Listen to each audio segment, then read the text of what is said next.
सबसे पहली चीज मैं आपको बता दूं कि 8वें महीने में अगर हम बच्चे के वजन की बात करें तो बच्चे का वजन जो है 1.25 किलो से लेकर 2.5 किलो हो सकता है। अब जान लेते हैं कि 8वें महीने में आपको कौन कौन सी जरूरी चीजें ध्यान में रखनी चाहिए।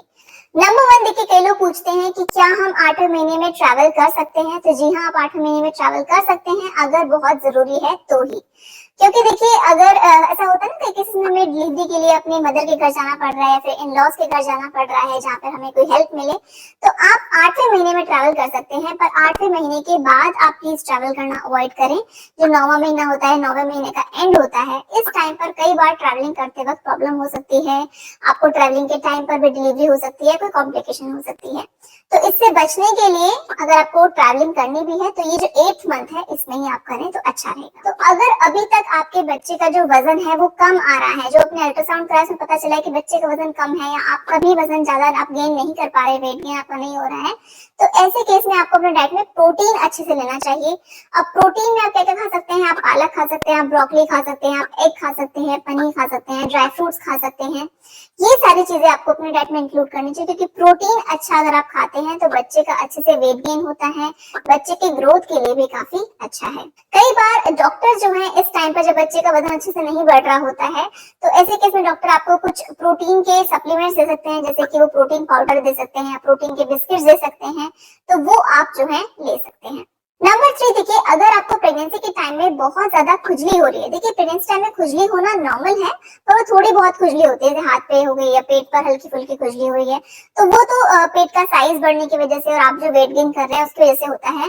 पर अगर आपको बहुत ज्यादा खुजली है, इतनी खुजली है कि आपने कोई भी लोशन लगाया है या कोकोनट ऑयल भी लगा लिया है तब भी उससे कोई फायदा नहीं हो रहा है और इचिंग काफी ज्यादा है, तो इसको आपको इग्नोर नहीं करना है। ऐसे केस में अपने डॉक्टर से आपको जरूर कंसल्ट करना चाहिए क्योंकि ये जो है ना, इसमें क्या होता है डॉक्टर आपके कुछ लीवर टेस्ट कराते हैं, एलएफटी वगैरह कराते हैं, जिससे पता चलेगा कि कहीं कोई लीवर में प्रॉब्लम होने की वजह से तो ऐसा नहीं हो रहा है।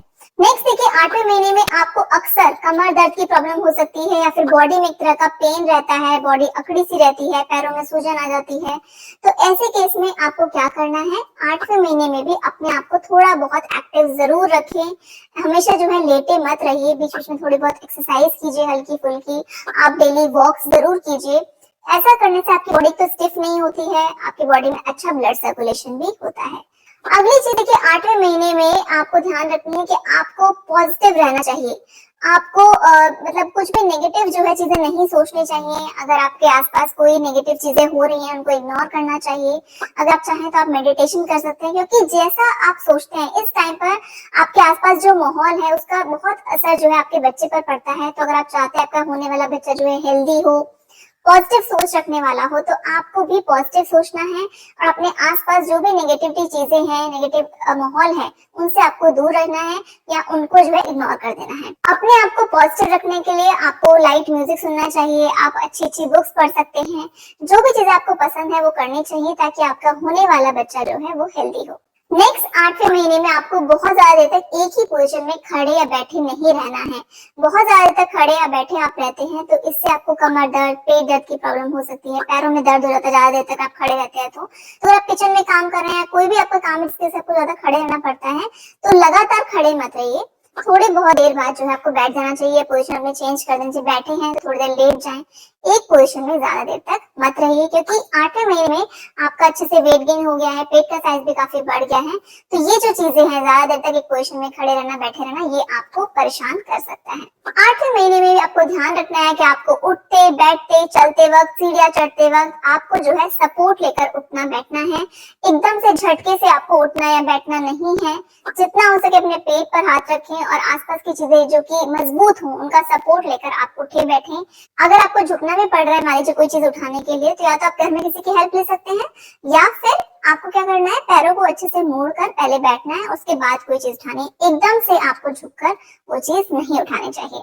इसके अलावा अपनी डाइट को अच्छा रखिए, अपनी डाइट में जो है प्रोटीन अच्छे से लीजिए। इसके अलावा सेब, अनार, खजूर, नारियल पानी, छाछ, ये सारी चीजें लेते रहें ताकि आपकी बॉडी में एक तो हीमोग्लोबिन की कमी ना हो, साथ ही साथ आपकी बॉडी में जो है पानी की कमी भी नहीं होनी चाहिए। तो फ्रेंड्स, प्रेगनेंसी के 8th मंथ में इन सब चीजों का जरूर ध्यान रखें ताकि आपका होने वाला बेबी हेल्दी हो और आप भी एनर्जेटिक रहें, अच्छे से डिलीवरी आपकी हो पाए। मिलते हैं नेक्स्ट वीडियो में।